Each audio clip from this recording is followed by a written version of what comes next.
नमस्कार दोस्तों, मैं सुनील अमृत यूजीसी नेट जेआरएफ हिंदी माध्यम में आप सभी का स्वागत करता हूं। आज हम लोग जो पढ़ेंगे वो पढ़ेंगे उच्च शिक्षा प्रणाली। उच्च शिक्षा प्रणाली में ही हम लोग जो है इससे पहले 13 क्लासें कंप्लीट कर चुके हैं। यूनिट 10 की इससे पहले 13 क्लास हम लोग कंप्लीट कर चुके हैं। आज जो है आपकी 14वीं क्लास चलेगी और 14वीं क्लास जो होगी वो होगा टॉपिक नंबर 5। टॉपिक नंबर 5 है आपका मूल्य शिक्षा और पर्यावरण परक शिक्षा। मूल्य शिक्षा और पर्यावरण शिक्षा के बारे में आज हम लोग बात करेंगे। इससे पहले हम आपके 4 टॉपिक आपके कंप्लीट कर चुके हैं। इस यूनिट में कुल 6 टॉपिक दिए गए हैं। इसके बाद आपके मूल्य शिक्षा और पर्यावरण शिक्षा की लगभग आपकी 2 क्लासें आएंगी। इसके अलावा एक क्लास आपकी होगी किसकी, नीतियां, सुशासन और राजनीति तथा प्रशासन। ठीक है, यानी कुल मिलाकर आपकी 14 और 2 16 16 क्लासें आपकी यूनिट 10 में होने वाली है। कितनी? 16 क्लासें थी। यदि आप लोगों ने इससे पहले की क्लासें नहीं देखी हैं तो वे सारी की सारी क्लासें हमने प्लेलिस्ट में डाल दी गई हैं, ठीक है, इसी चैनल पर। तो आप लोग उन सभी को देख सकते हैं और उसके बाद जो है आप इस वीडियो को भी देख सकते हैं। तो मूल्य शिक्षा और पर्यावरण शिक्षा के बारे में बात करेंगे, ठीक है। चलिए जी, तो करते हैं आज की क्लास को स्टार्ट। यदि आप लोगों ने हमारे यूट्यूब चैनल को सब्सक्राइब नहीं किया है तो हमारे यूट्यूब चैनल को सब्सक्राइब अवश्य कर लें, ठीक है, और वीडियो को भाई ज़्यादा से ज़्यादा लाइक करें तथा शेयर करें, ठीक है, क्योंकि इस चैनल पर आपको यूजीसी नेट की जितनी भी आपकी 10 के 10 यूनिट, ठीक है, 10 के 10 यूनिट मैं कंप्लीट कराऊंगा। ये आपकी चौथी यूनिट है जो लगभग आपकी 1-2 क्लास में और पूरी हो जाएगी, ठीक है। यानी कि कुल मिलाकर इससे पहले हम unit number 1, unit number 2, unit number आपकी 4 और यूनिट नंबर 10, ठीक है, आपके कंप्लीट कर चुके हैं। इसके बाद, ठीक है, अगले यूनिट पर हम लोग चलने वाले हैं, ठीक है, 1 या 2 दिन के अंदर ही, ठीक है। तो चलिए जी, इसके अलावा यूनिट नंबर जो ना तो पेपर 2 होता है, ठीक है, पेपर 2 में मैं आपको केवल आपके हिस्ट्री के, इतिहास के PYQ करवा रहा हूँ। पिछले सालों में जितने भी इतिहास से संबंधित आपके एग्जाम हुए हैं और उनमें जो भी क्वेश्चन आए हैं, ठीक, चाहे वो आपका PGT हो, TGT हो, इसके अलावा यूजीसी नेट जेआरएफ हो, असिस्टेंट प्रोफेसर के एग्जाम हुए हैं, UPPCS या MPPCS या UPSC में जितने भी इतिहास से संबंधित क्वेश्चन आए हैं उन सभी को मैं आपको सीरीज बाय सीरीज करा रहा हूँ, स्टेप बाय और टॉपिक वाइज करा रहा हूँ। इससे पहले मैंने आपको उसमें प्रागैतिहासिक काल और ताम्र पाषाण काल से संबंधित जितने भी क्वेश्चन अब तक आए हैं यूजीसी नेट में, इसके अलावा PGT TGT में, तो वे सभी के सभी मैंने आपको करा दिए हैं। अभी फिलहाल जो उसमें चल रहा है वो चल रहा है हड़प्पा सभ्यता और हड़प्पा सभ्यता की भी लगभग आपकी 4 क्लासेस उसमें हो चुकी हैं, ठीक है। चलिए जी, तो करते हैं आज की क्लास को स्टार्ट, जिसका नाम है मूल्य शिक्षा और पर्यावरणीय शिक्षा, ठीक है। तो सबसे पहले मूल्य शिक्षा के बारे में बात करेंगे कि मूल्य शिक्षा क्या है, उसके बारे में बात करेंगे, ठीक है। उसके बाद अगली क्लास में हम लोग पढ़ने वाले हैं पर्यावरण परक शिक्षा, ठीक है। तो मूल्य शिक्षा और पर्यावरण शिक्षा भारतीय शिक्षा प्रणाली में एक महत्वपूर्ण स्थान रखती है। ये दोनों ही क्षेत्रों का उद्देश्य समाज के लिए संवेदनशील नागरिक तैयार करना, यानी कि दोनों का उद्देश्य ऐसा है कि समाज में एक बेहतर समाज की स्थापना की जाए, एक बेहतर नागरिक की स्थापना की जाए। यानी कि दोनों का ही जो उद्देश्य है, मेन उद्देश्य है मूल्य शिक्षा और पर्यावरण शिक्षा का, एक संवेदनशील और एक जो है आपका जागरूक नागरिक को तैयार करना है, ठीक है। तो ये और प्राकृतिक संसाधनों का संरक्षण करना, जैसे प्राकृतिक संसाधन जैसे आपका हमारे जो है ना इसके अंदर पृथ्वी के अंदर पेट्रोलियम है, बहुत सारे खनिज हैं, ठीक है, कोयला है, ठीक है, इसके अलावा वनस्पति हैं, ठीक है। तो इन सभी का संरक्षण करना, ठीक है, प्रकृति जो है प्राकृतिक संसाधन जो हमारे हैं उन सभी का संरक्षण करना, जैसे नदियां, जल का संरक्षण करना, नदियों का संरक्षण करना, झीलों का संरक्षण करना, इसके अलावा मिट्टी का संरक्षण करना, ठीक है, इसके अलावा मिट्टी के अंदर जो खनिज हैं उन सब का संरक्षण करना। तो ये सारा का सारा जिम्मेदारी किसकी है? मानव की ही जिम्मेदारी है और वही सिखाता है क्या? पर्यावरण शिक्षा, ठीक है। इसके बाद इसका उद्देश्य छात्रों में सकारात्मक दृष्टिकोण, यानी कि जागरूक बच्चों को जागरूक करने का, इसके अलावा समाज के प्रति जिम्मेदारी पैदा करना, जिससे वे समाज और पर्यावरण के प्रति अपनी जिम्मेदारियों को समझ सके, ठीक है। यानी कुल मिलाकर एक ऐसा समाज तैयार करना है। मूल्य शिक्षा और पर्यावरण शिक्षा का उद्देश्य यह है कि एक ऐसा समाज तैयार किया जाए जो हमारी पृथ्वी का संरक्षण कर सके, जो हमारी प्रकृति का संरक्षण कर सके, उसको सही प्रकार से या सही दिशा में लेकर जाए, ठीक है। तो ठीक है, तो इसके बारे में हम जो है दोनों के बारे में विस्तार से देखते हैं। चलिए सबसे पहले बात करेंगे मूल्य शिक्षा के बारे में। मूल्य शिक्षा का उद्देश्य छात्रों में नैतिक गुणों, मानवता, समाज के प्रति जिम्मेदारी का विकास करना है। यह शिक्षा व्यक्तिगत यानी कि अकेले, ठीक है, इसके अलावा सामूहिक यानी कि समूह के साथ में जीवन के विभिन्न पहलुओं पर ध्यान केंद्रित करती है ताकि छात्र अच्छे इंसान बन सके। कुल मिलाकर मूल्य शिक्षा का उद्देश्य यही है कि एक ऐसा समाज, एक ऐसा छात्र, एक ऐसा नागरिक तैयार किया जाए जो आपका समाज के लिए, देश के लिए बेहतर साबित हो, ताकि छात्र अच्छे इंसान बन सके या अच्छे नागरिक बन सके और समाज में सकारात्मक योगदान दे सकें, ताकि वे समाज को आगे बढ़ाएं, देश को आगे बढ़ाएं। ठीक है, इसके प्रमुख तत्वों की बात करते हैं तो प्रमुख तत्व, सबसे प्रमुख तत्व जो नंबर 1 पर आएगा वो आएगा नैतिकता। नैतिकता क्या होता है? ठीक है, नैतिकता, नैतिक शिक्षा का उद्देश्य क्या होगा? तो नैतिक शिक्षा का सही उद्देश्य, ठीक है, नैतिक शिक्षा का उद्देश्य सही और गलत के बीच में अंतर समझाना है। ठीक है, नैतिक शिक्षा का जो सबसे महत्वपूर्ण उद्देश्य होता है वो होता है सही और गलत के बीच में क्या अंतर है, हमको यह बताना। ठीक है, ताकि छात्रों को सकारात्मक दृष्टिकोण अपनाने के लिए प्रेरित किया जा सके। ठीक है, अभी बात समझे, नैतिकता यानी कि नैतिक शिक्षा। ठीक है, मूल्य शिक्षा का सबसे महत्वपूर्ण उद्देश्य है नैतिकता उत्पन्न करना, यानी कि मानव के अंदर या छात्र के अंदर नैतिकता उत्पन्न करना। ठीक है, तो नैतिक शिक्षा का उद्देश्य अगर बात करी जाए तो नैतिक शिक्षा का उद्देश्य होगा सही और गलत के बीच अंतर समझाना, बच्चे को सही और गलत के बीच अंतर समझाना, ताकि छात्रों को सकारात्मक दृष्टिकोण अपनाने के लिए प्रेरित किया जा सके, ताकि वे अपने जीवन में आगे बढ़ सके या देश का विकास कर सके। नैतिक शिक्षा में अच्छाई, ईमानदारी, अच्छाई तो ठीक है, सच्चाई, ईमानदारी और अच्छे आचरण पर सबसे ज्यादा जोर दिया जाता है। किसमें? तो नैतिक शिक्षा पर एक तो सच्चाई पर, दूसरा ईमानदारी पर और एक अच्छा आचरण, उसका व्यवहार कैसा है, उन सभी पर महत्वपूर्ण जोर दिया जाता है या सबसे अधिक जोर दिया जाता है। तो उसी को कहा जाएगा क्या? नैतिकता। ठीक है, उम्मीद है कि आप सभी के समझ में आ गया होगा। नैतिक शिक्षा का जो उद्देश्य होता है वो होता है सही और गलत के बीच में सही और गलत के बीच में अंतर समझाना। इसके अलावा छात्रों को सकारात्मक दृष्टिकोण के लिए प्रेरित करना। ठीक है, उनके अंदर जो है आपका, ठीक है, पॉजिटिव उद्देश्य के लिए उनको प्रेरित करना। इसके अलावा ताकि वे अपने जीवन में सफल हो सकें और एक बेहतर समाज का विकास कर सकें। तो यही उद्देश्य होता है किसका? नैतिकता का। नैतिक शिक्षा में सच्चाई, ईमानदारी और अच्छे आचरण पर सबसे अधिक जोर दिया जाता है। ठीक है भाई, चलिए जी, तो आगे चलते हैं। इसके बाद दूसरा पॉइंट देखते हैं। दूसरा पॉइंट है करुणा। ठीक है, ये क्या है? करुणा का मतलब होता है दया। ठीक है, दया करना। ठीक है, करुणा का अर्थ होता है क्या? दया करना। ठीक है, तो करुणा का मतलब है दया करना। ठीक है, तो कुल मिलाकर, ठीक है, इसमें कहा जा सकता है, ठीक है, कि दूसरों के दुख दर्द, ठीक है, दूसरों के दुख दर्द, हाव भाव, दूसरों की स्थिति, दूसरों की कंडीशन को समझकर, ठीक है, उनकी मदद करने की भावना विकसित करना। ठीक है, यानी कि करुणा और या दया का जो अर्थ होता है, उद्देश्य होता है, वो होता है दूसरों के दुख दर्द को समझना, दूसरों की फीलिंग को समझना, दूसरे के कष्टों को समझना और उनकी मदद करना या उनकी मदद करने की भावना विकसित करना अपने अंदर। ठीक है, यह छात्रों को समाज में संवेदनशील और दयालु इंसान बनाने के लिए प्रेरित करती है। कौन? करुणा। ठीक है, तो ये करुणा क्या करती है? करुणा को ही दया भी कहा जाता है। दया का उद्देश्य होता है कि आपका दूसरों के दुख दर्द को फील करें, दूसरों के दुख दर्द को समझें और उनकी मदद करने की भावना अपने अंदर विकसित करें। ठीक है, छात्रों को ये समाज में संवेदनशील और दयालु इंसान बनाने के लिए प्रेरित करती है। क्या? करुणा। ठीक है, इसके बाद बात करेंगे अहिंसा की। अहिंसा के बारे में तो आप जानते होंगे कि हिंसा नहीं करना, मारपीट ना करना, लड़ाई झगड़ा ना करना। ठीक है, अभी बात समझना। ठीक है, तो इसका मतलब होता है बिना हिंसा के जीवन जीना और दूसरों के प्रति सम्मान और प्यार का भाव रखना। अहिंसा का मतलब होता है कि किसी के साथ मारपीट नहीं करना, किसी के साथ में झगड़ा नहीं करना, किसी को मारना नहीं, हिंसा नहीं करनी।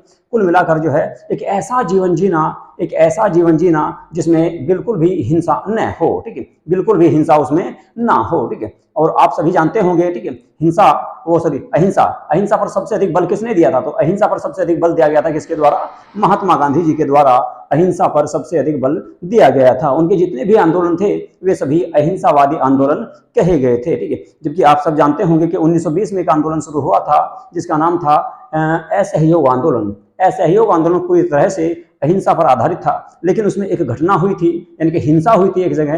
ठीक है, फरवरी 1922 ईस्वी में। ठीक है, 5 फरवरी 1922 ईस्वी को चोराचोरी नामक स्थान जो आपका गोरखपुर उत्तर प्रदेश में पड़ता है, वहां पर, ठीक है, वहां पर, ठीक है, आंदोलनकारियों ने ठीक है, आंदोलनकारियों ने पुलिस के साथ में झगड़ा किया, पुलिस के साथ में उन लोगों का झगड़ा हुआ और उन्होंने क्या किया, 21 सिपाही और एक आपका वहां पर थानेदार था, तो कुल मिलाकर 22 लोगों की हत्या कर दी थी। और उसी के बाद महात्मा गांधी जी ने उस आंदोलन को वापस ले लिया था, इनके उसमें हिंसा हुई जिस कारण महात्मा गांधी जी ने उस आंदोलन को वापस ले लिया था। तो कुल मिलाकर कह सकते हैं अहिंसा का मतलब होता है बिना हिंसा के जीवन जीना, यानी कि बिना मारपीट के, बिना झगड़े के, बिना जो ना किसी की हत्या किए अपना जीवन जीना और दूसरों के प्रति सम्मान तथा प्यार की भाव या भावना रखना। ठीक है, यह मूल्य भारत के इतिहास, ठीक है, विशेषकर आप लोगों ने देखा होगा, मैंने आपको बताया अभी, महात्मा गांधी जी के सिद्धांतों से बहुत गहरा जुड़ा हुआ है। ठीक है, और अहिंसा की शिक्षा छात्रों में शांति और सकारात्मकता को बढ़ावा देती है। कहीं को शांति और सकारात्मकता, ठीक है, शांति व सकारात्मकता को बढ़ावा देती है, शांति व सकारात्मकता को बढ़ावा देती है। ठीक है, तो उसको कहा जाएगा क्या, सॉरी, ठीक है, अहिंसा। ठीक है, उसको कहा जाएगा भाई क्या, अहिंसा। अहिंसा का मतलब है बिना हिंसा के, बिना मारपीट के, बिना झगड़े के अपना जीवन जीना और दूसरों के प्रति सम्मान तथा प्रेम की भावना रखना, उसी को कहा जाएगा क्या, अहिंसा। ठीक है, इसके बाद ईमानदारी के बारे में तो आप जानते होंगे। ठीक है, अगला जो पॉइंट दिया गया है वो है आपका ईमानदारी। ईमानदारी का मतलब होता है किसी भी कार्य को सच्चाई और आपका जो ना बिना किसी गलत तरीके के करना। ठीक है, बिना किसी गलत तरीके के करना, कुल मिलाकर, ठीक है, उसी को ईमानदारी कहा जाएगा। यानी कि जब हम कोई भी कार्य करते हैं तो उसको सच्चाई के साथ करें, इसके अलावा बिना उसमें कोई गलत उपयोग किए या ऐसा कार्य ना करें जिससे दूसरे को कष्ट हो, दूसरे को नुकसान हो, तो उसी को ईमानदारी कहा जाएगा। ईमानदारी लोग समाज में विश्वसनीय और आदर योग्य मानते हैं। ईमानदारी को लोग जो है, ठीक है, कैसा मानते हैं, एक तो विश्वसनीय मानते हैं और आदर योग्य भी उसको मानते हैं। यह गुण छात्रों को संस्कार, ठीक है, संस्कार और नैतिक रूप से सशक्त बनाता है। ठीक है, संस्कार और नैतिक रूप से सशक्त बनाता है, यानी कि जिस इंसान के अंदर ईमानदारी होती है सब उसका विश्वास करते हैं, उस पर भरोसा करते हैं। ठीक है, और जो है उसकी समाज में एक अलग दर्जा होता है उस इंसान का, या उस इंसान को एक अलग महत्व प्रदान किया जाता है, तो उसी को कहा जाएगा भाई आपका ईमानदारी। ठीक है, चलिए जी, इसके बाद आगे चलते हैं।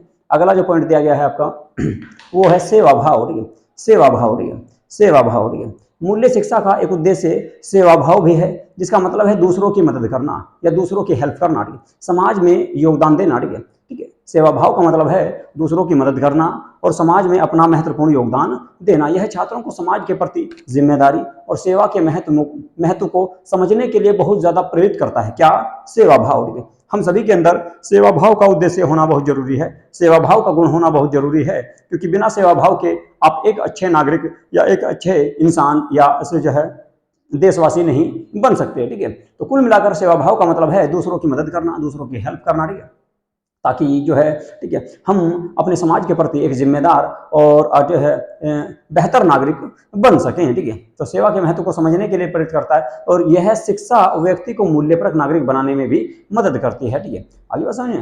तो मूल्य शिक्षा की अगर मैं बात करूं तो, या सेवा भाव की शिक्षा, ठीक है, व्यक्ति को मूल्यप्रक नागरिक बनाने में भी महत्वपूर्ण अपना योगदान देती है। तो कुल मिलाकर कह सकते हैं, ठीक है, कुल मिलाकर हम कह सकते हैं कि आपका इसके जो महत्वपूर्ण तत्व थे उनके बारे में दोबारा से फिर से बता देता हूं।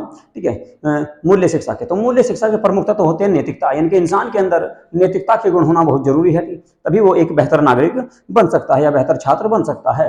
दूसरा करुणा, यानी कि दया। ठीक है, दया भाव होनी चाहिए इंसान के अंदर, दूसरों के प्रति, जीवों के प्रति, समाज के प्रति, पेड़ पौधों के प्रति, प्रकृति के प्रति, यानी कि सभी के प्रति हम जो है हमारे अंदर दया भाव होना चाहिए या करुणा की भावना होनी चाहिए। अहिंसा का मतलब है कि बिना हिंसा के अपना जीवन व्यतीत करना, ठीक है, शांतिपूर्वक रूप से, ठीक है, और अपना जीवन व्यतीत करना, दूसरों के साथ में लड़ाई झगड़ा ना करना, हिंसा ना करना, ठीक है, दूसरों के साथ मारपीट ना करना, तो उसको अहिंसा कहा जाएगा। ईमानदारी का मतलब होता है कि हमें अपना जो है जीवन, ठीक है, बिल्कुल ईमानदारी से, सच्चाई से, ठीक है, सच्चाई के साथ में जीना चाहिए। ठीक है, आगे बस समझे, ठीक है, ताकि दूसरे लोग भी हमारे पर विश्वास या हमारे ऊपर विश्वास कर सके और हम एक बेहतर समाज या सशक्त समाज की नींव उत्पन्न कर सकें या डाल सकें। सेवा भाव का मतलब होता है, ठीक है, दूसरों की मदद करना, समाज में अपना योगदान देना। ठीक है, तो आपके अंदर या छात्र के अंदर सेवा भाव की भावना भी जरूर होनी चाहिए। ठीक है, चलिए जी, इसके बाद देखेंगे समावेशी और संवेदनशील समाज का निर्माण। ठीक, समावेशी और संवेदनशील समाज का निर्माण के बारे में बात करेंगे। ठीक है,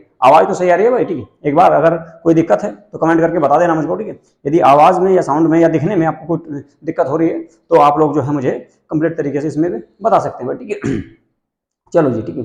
और यदि आप लोगों ने हमारा यूट्यूब चैनल सब्सक्राइब नहीं किया है तो हमारे यूट्यूब चैनल को सब्सक्राइब अवश्य कर लें और वीडियो को ज़्यादा से ज़्यादा लाइक करें भाई, ठीक है, और शेयर करें, क्योंकि देखो एक वीडियो को बनाने में बहुत ज़्यादा मेहनत लगती है, ठीक है। इससे पहले पीपीटी तैयार करता हूँ, उसके बाद आप लोगों को आकर जो है पढ़ाता हूँ, ठीक है। पूरे दिन भर हमारी क्लासें भी रहती हैं ऑफलाइन भी, ठीक है। इसके अलावा जो है 1 घंटा आप लोगों के लिए निकाल कर ऑनलाइन क्लास भी मैं लेकर आता हूँ, ठीक है। तो प्लीज़ जो है वीडियो को लाइक करें तथा ज़्यादा से ज़्यादा शेयर जरूर कर दिया करें भाई, ठीक है। क्योंकि जो है यूजीसी नेट का जो पेपर 1 होने वाला है, ठीक है, यूजीसी नेट पेपर 1, ठीक है, यूजीसी नेट का पेपर 1 जो होगा आपका, ठीक है, वो आपके 21 जून से स्टार्ट होने वाले हैं। 21 जून 2025, 21 जून 2025 से स्टार्ट होने वाले हैं और 30 जून तक ही आपके एग्जाम रहेंगे। 30 जून तक आपके एग्जाम रहेंगे। तो मेरा ये प्रयास रहेगा कि मैं आप लोगों को 21 जून से पहले पहले ही आपकी 10 की 10 यूनिट कंप्लीट करा दूं। 21 जून से पहले ही आपकी 10 की 10 यूनिट कंप्लीट करा दूंगा। लगभग 4 यूनिट आपकी कंप्लीट होने वाली हैं। इसके बाद 6 यूनिट रह रही है। ज़्यादा बड़ी बड़ी यूनिट नहीं है, जितनी भी बड़ी बड़ी यूनिट थी मैंने लगभग आपकी सारी कंप्लीट करा दी हैं। अब आपकी जो है ना जो यूनिट रह रही है वो लगभग कोई 10 दिन में, कोई 5 दिन में, कोई 7 दिन में, कोई 4 दिन में, ठीक है, इस तरह से खत्म हो जाएगी। ज़्यादा बड़ी नहीं है, ठीक है, उनको आसानी से किया जा सकता है। तो लगभग आपका जो है एग्जाम से पहले पहले ही आपकी कंप्लीट सारी यूनिटें मैं कंप्लीट करा दूंगा, ठीक है, कोई दिक्कत नहीं है। इसके अलावा सेकंड पेपर में मैं अभी केवल आपको इतिहास करा रहा हूँ, ठीक है, अभी केवल इतिहास किया जा रहा है, ठीक है। हमारे यूट्यूब चैनल पर केवल इतिहास के PYQ कराए जा रहे हैं, क्योंकि देखिए इतिहास का बहुत बड़ा पोर्शन होता है, 10 यूनिट है उसमें, ठीक है, और बहुत बड़ा पोर्शन होता है, ठीक है। तो उसमें आपका जो है थ्योरेटिकल उसको कराना अभी संभव नहीं है, क्योंकि एग्जाम तक उसको नहीं करा पाएंगे, ठीक है। तो उसमें मैं आपको PYQ पिछले सालों के जो भी एग्जाम में आपके TGT, PGT, हिस्ट्री के जितने भी क्वेश्चन आए हैं आपके TGT में, PGT में, यूजीसी नेट में, JRF में, असिस्टेंट प्रोफेसर में, ठीक है, इसके अलावा जो भी एग्जाम हुए हैं इतिहास के, उनमें जितने भी एग्जाम आए हैं जो आपके यूजीसी नेट से संबंधित है, ठीक है, तो वे सभी के सभी मैंने आपके इसमें शामिल किए हैं, ठीक है। उन सब का मैं PYQ करा रहा हूँ। अभी आपने देखा होगा प्रागैतिहासिक काल के लगभग मैंने आपको 200 के आसपास आपके क्वेश्चन कराए हैं। हड़प्पा सभ्यता का भी 100 से अधिक क्वेश्चन हो चुके हैं, ठीक है, और अभी लगभग 100 के आसपास और क्वेश्चन कराऊंगा, यानी 200 के आसपास आपके हड़प्पा सभ्यता से क्वेश्चन कराऊंगा, ठीक है। इसके बाद आपका वैदिक काल रहेगा, वैदिक काल के बाद में जैन धर्म, बौद्ध धर्म, ठीक है। तो इस तरह से आपका सीरीज चलती रहेगी स्टेप बाय स्टेप, ठीक है। तो उम्मीद है कि उसमें भी आपका लगभग मैं आपको कंप्लीट तरीके से उसके PYQ करा दूंगा, ठीक है। और अभी आगे जो है जैसे जैसे एग्जाम नजदीक आएगा तो मैं उसकी 2-2 वीडियो भी आपको अपलोड करूंगा या लाइव जो है उसमें क्लास कराने का प्रयास करूंगा, ठीक है, PYQ में भाई, ठीक है। चलिए तो देखते हैं समावेशी और संवेदनशील समाज की भूमिका या निर्माण, ठीक है। समावेशी और संवेदनशील समाज का निर्माण। मूल्य शिक्षा का उद्देश्य समावेशी, समावेशी मतलब सबका विकास, ठीक है, समावेशी और संवेदनशील यानी कि एक जागरूक, ठीक है, जागरूक समाज का निर्माण करना है, जहां हर व्यक्ति को समान, ठीक है, समान सम्मान और अवसर प्रदान होंगे, ठीक, समान अवसर और आपके सम्मान प्रदान होगा, ठीक है, समान अवसर और सम्मान प्रदान होगा या समान सम्मान और अवसर प्रदान किया जाएगा, ठीक है। समावेशी मतलब सभी को, ठीक है। इसके अलावा संवेदनशील मतलब जागरूक, ठीक है, जागरूक समाज का निर्माण किया जाएगा। यह शिक्षा छात्रों को भेदभाव, जातिवाद और नफरत से दूर रखने की प्रेरणा देती है, ठीक है। तो मूल्यपरक शिक्षा का उद्देश्य क्या है? मूल्यपरक शिक्षा का उद्देश्य है कि छात्रों को भेदभाव का उन्मूलन किस आर्टिकल में किया गया है? आप सभी को पता होगा, आर्टिकल 17 दिया गया है, ठीक है, अस्पृश्यता का अंत, ठीक है। आर्टिकल 17 में कहा गया है जातिवाद यानी कि धर्म, जाति, लिंग आदि के स्थान पर भेदभाव का निषेध किस आर्टिकल में किया गया है? ये किया गया है जी आपका कौन सा? आर्टिकल 15, ठीक है। आर्टिकल 15 में इसका उल्लेख किया गया है। नफरत से दूर रहने की प्रेरणा देती है कौन? मूल्यपरक शिक्षा। इसके अलावा ताकि समाज में समानता और न्याय का भाव पैदा किया जा सके। भारतीय संविधान में भी समानता को लेकर आपके 4 आर्टिकल दिए गए हैं। मौलिक अधिकारों में आप लोगों ने पढ़ा होगा अनुच्छेद 4 से लेकर अनुच्छेद 18 तक समानता का अधिकार, समानता या समता का अधिकार दिया गया है, ठीक है। इसके अलावा न्याय की अगर मैं बात करूं तो प्रस्तावना में न्याय शब्द जो है हमने वो कहां से लिया है? तो रूस की क्रांति हुई थी 1917 में, रूस की क्रांति हुई थी 1917 में, वहां से न्याय शब्द लिया गया है। और यानी कि कुल मिलाकर कह सकते हैं रूस से यह शब्द लिया गया है हमारी प्रस्तावना में या संविधान में। और बात करें तो भारतीय संविधान में 3 प्रकार के न्याय का उल्लेख किया गया है। भारतीय संविधान में 3 प्रकार के न्याय की चर्चा की गई है। कौन कौन से आप लोग बता सकते हो तो कमेंट करके बताओ, ठीक है, कि भारतीय संविधान में 3 प्रकार के न्याय का उल्लेख किया गया है, वे कौन कौन से हैं? एग्जाम में आता है, कई बार यहाँ से क्वेश्चन आ जाता है, ठीक है, कि 3 प्रकार के न्याय का उल्लेख किया गया है। एक है आपका सामाजिक न्याय, सामाजिक न्याय। दूसरा है भाई आर्थिक न्याय, आर्थिक न्याय। और तीसरा है राजनीतिक न्याय या राजनीतिक न्याय, राजनीतिक न्याय। तो ये 3 प्रकार के न्याय का उल्लेख किया गया है भारतीय संविधान में। 3 प्रकार के न्याय का उल्लेख किया गया है भारतीय संविधान में, सामाजिक न्याय, आर्थिक न्याय और राजनीतिक न्याय। सामाजिक न्याय का मतलब है कि समाज में सभी लोगों के साथ समान व्यवहार किया जाएगा, समाज में सभी लोगों के साथ में समान व्यवहार किया जाएगा, किसी भी प्रकार का भेदभाव नहीं किया जाएगा। ठीक है, ये हो गया आपका क्या, सामाजिक न्याय। आर्थिक न्याय का मतलब है कि अगर देश में कोई भी योजना चल रही है, कोई भी ऐसा काम चल रहा है जिससे सभी को लाभ हो, तो उससे क्या होगा कि प्रत्येक समाज के व्यक्ति को उस योजना का, उस व्यवस्था का लाभ दिया जाएगा, ताकि सभी को आर्थिक लाभ प्राप्त हो सके या सभी को समान रूप से आर्थिक लाभ प्राप्त हो सके। राजनीतिक न्याय का मतलब है कि प्रत्येक व्यक्ति को राजनीति में समान अधिकार है। मान लो आपके क्षेत्र में कोई चुनाव पड़ रहे हैं, ठीक है, आपके क्षेत्र में चुनाव हो रहा है, तो आप जो है अगर योग्य हैं तो आप उस चुनाव को लड़ सकते हैं। ठीक है, और उस क्षेत्र में जितने भी लोग निवास करते हैं, उस क्षेत्र के जितने भी लोग निवास करते हैं, चाहे वो किसी भी जाति, किसी भी धर्म, किसी भी लिंग, महिला या पुरुष, ठीक है, कोई भी है, अगर उसका मतदाता सूची में नाम है तो उसको मतदान डालने से नहीं रोका जाएगा, यानी कि वोट डालने से उसको नहीं रोका जाएगा। तो कुल मिलाकर राजनीतिक न्याय, सामाजिक न्याय और आर्थिक न्याय, तीनों प्रकार के न्याय की जो है उल्लेख भारतीय संविधान में किया गया है।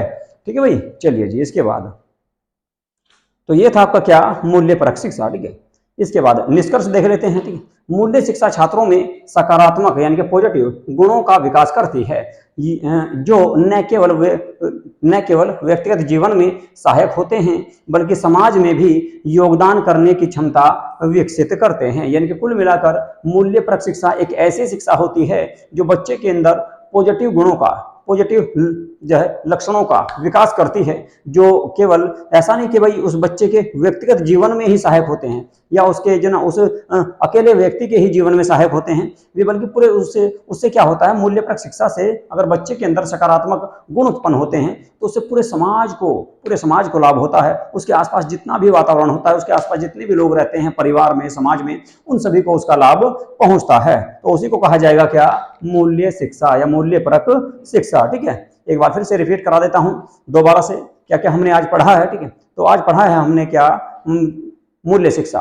कल की जो क्लास में देखेंगे वो देखेंगे पर्यावरण शिक्षा। ठीक है, तो मूल्य शिक्षा की बात करते हैं। मूल्य शिक्षा और पर्यावरण शिक्षा भारतीय शिक्षा प्रणाली में महत्वपूर्ण स्थान रखती है। ये दोनों ही क्षेत्रों का उद्देश्य समाज के लिए संवेदनशील नागरिक तैयार करना और प्राकृतिक संसाधनों का संरक्षण करना है, ताकि इनका उद्देश्य छात्रों में सकारात्मक दृष्टिकोण और समाज के प्रति जिम्मेदारी पैदा करना है, जिससे वे समाज और पर्यावरण के प्रति अपनी जिम्मेदारी को समझ सकें। ठीक है जी, चलिए, तो मूल्य शिक्षा की बात कर रहे हैं। तो मूल्य शिक्षा का उद्देश्य छात्रों में नैतिक गुणों, मानवता और समाज के प्रति जिम्मेदारी को विकसित करना है या उसका विकास करना है। यह शिक्षा व्यक्तिगत मतलब अकेले की, सामूहिक मतलब समूह के साथ जीवन के विभिन्न पहलुओं पर ध्यान केंद्रित करती है, ताकि छात्र अच्छे इंसान बन सके या एक अच्छा नागरिक बन सके और समाज को सकारात्मक योगदान प्रदान कर सके। तो सबसे पहले हमने नैतिकता की बात की कि नैतिकता किसको कहा जाएगा। ठीक है, तो कुल मिलाकर बच्चे को जो है, बच्चे के अंदर नैतिक गुणों का, ईमानदारी का, ठीक है, नैतिकता का जो है विकास इसमें किया जाता है। दूसरा है करुणा, दया भाव रखना,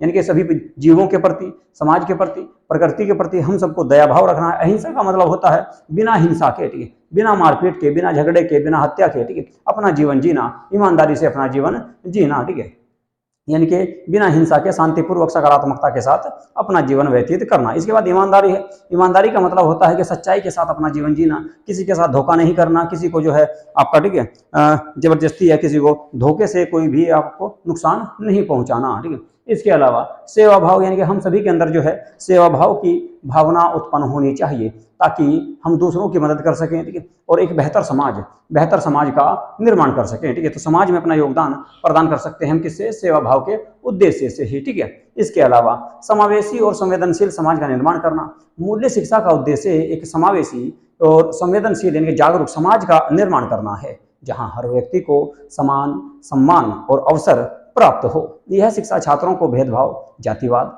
नफरत से दूर रहने की प्रेरणा देती है, ताकि समाज में समानता और न्याय का भाव पैदा किया जा सके। ठीक है भाई, निष्कर्ष, मूल्य शिक्षा छात्रों में सकारात्मक गुणों का विकास करती है, जो न केवल व्यक्तिगत जीवन में सहायक होते हैं बल्कि समाज में भी योगदान करने की क्षमता रखते हैं या योगदान करने की क्षमता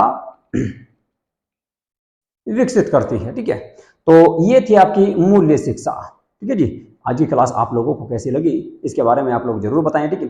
और यदि आपको ये वीडियो, ये क्लास अच्छी लग रही है और आपके लिए बहुत ज़्यादा लाभदायक है या लाभदायक है, तो भाई इन वीडियो को ज़्यादा से ज़्यादा लाइक करें तथा शेयर करें, ठीक है। और यदि आप लोगों ने हमारे यूट्यूब चैनल को सब्सक्राइब नहीं किया है तो हमारे यूट्यूब चैनल को सब्सक्राइब जरूर कर लें, ठीक है। आप लोगों ने, उम्मीद है कि कर लिया होगा। यदि आप लोगों ने नहीं किया तो प्लीज़ हमारे यूट्यूब चैनल को सब्सक्राइब अवश्य कर लें, ठीक है। नमस्कार। तो यहीं पर करूँगा आज की क्लास को समाप्त।